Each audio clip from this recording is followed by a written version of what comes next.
Extreme heat bearing down on communities across the globe this week. In the United States, heat alerts remain in place for more than 80 million people, mostly in the Northeast and Midwest.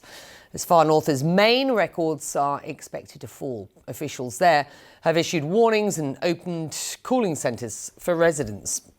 On the other side of the globe, in India, high temperatures are putting a strain on water supplies and on electricity. Indian authorities have been forced to limit the flow of public water. In some places, they're using water tankers to meet demand. On Tuesday, officials said the heat wave pushed demands for energy to a record high. The government boosting the amount of power it imports from its neighbours by at least 25%. And hundreds of people are reported to have died in sweltering conditions in Saudi Arabia during the annual Muslim pilgrimage to Mecca. AFP reporting that a staggering 550 or more have died, saying that figure comes from diplomats who added that 323 of the dead were Egyptian. Most of them were killed by heat-related conditions. Well, I want to look at just how extreme heat can affect people. Let's bring in an expert to discuss this. Christy Ebi is a professor of global health at the University of Washington. She's been researching climate-related health risks for 25 years, and she joins us from Scotland. Dr. Ebi, welcome to the programme, and thank you for joining us. I just want to read out some statistics that the New York State Health Department has shared with CNN. Snapshot here. There were 41 heat-related illnesses at the emergency department on June the 17th. That's this week. That is 215% above the 13-day average for the month of June seen in recent years. Just a snapshot. But the point is that, there and in places around the world, we are seeing this extreme heat that people are having to cope with. How dangerous is heat for the body? Let's start there. Heat is a silent killer in the sense that we often don't understand that we're starting to get into trouble with the heat. We don't have good feedback on our core body temperature. And as our core body temperature starts to rise, it can affect our cells and our organs.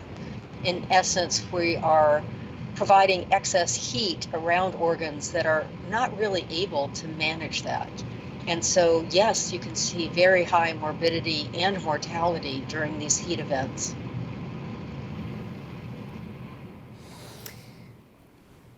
What's the body's limit? What temperatures are we talking about before it becomes dangerous? And I know you're likely to tell me it depends on the person and obviously, and age and how fit people are. But what's the ballpark here? We're talking about our core body temperature, which is something that we don't measure. There's ways to measure it rectally, but typically people don't do that. And so it's not a helpful number for people to know, but what you said is the most important, that there are people who are more susceptible because of age, because of physical fitness, because of prescription drugs they take, because of the kinds of jobs that they have. And it's important for all of us to pay attention to these susceptibilities and make sure that we find cool places, we drink sufficient water, that we do whatever is needed, including going to a hospital if we feel unwell because of the heat.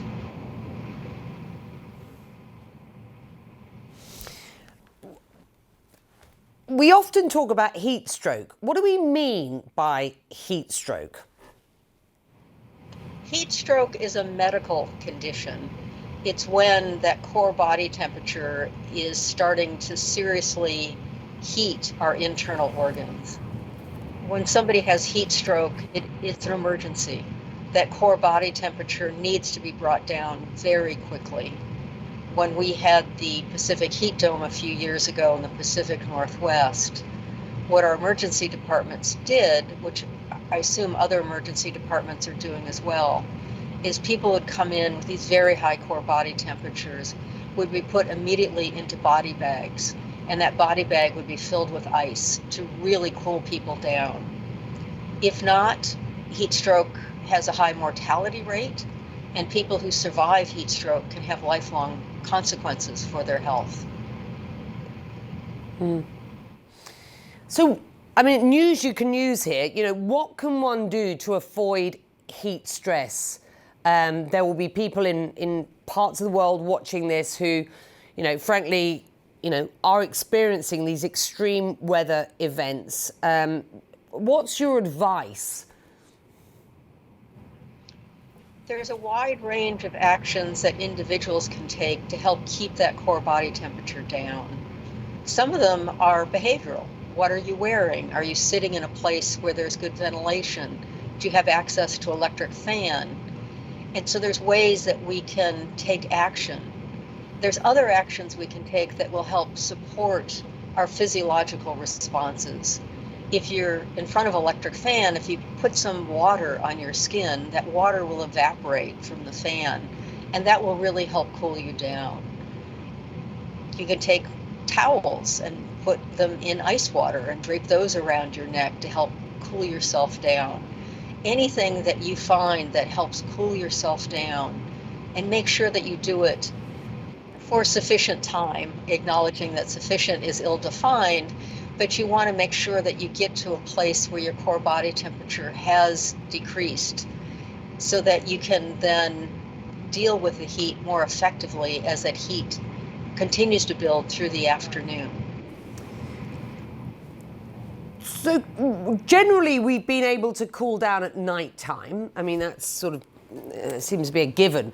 But even that now is becoming more difficult. I mean, how alarmed are you at what you see as sort of the trends out there when you are looking at climate-related heat illnesses? The trends are very concerning. And you highlighted an important issue, that it is heat at night that's often quite important for susceptible populations.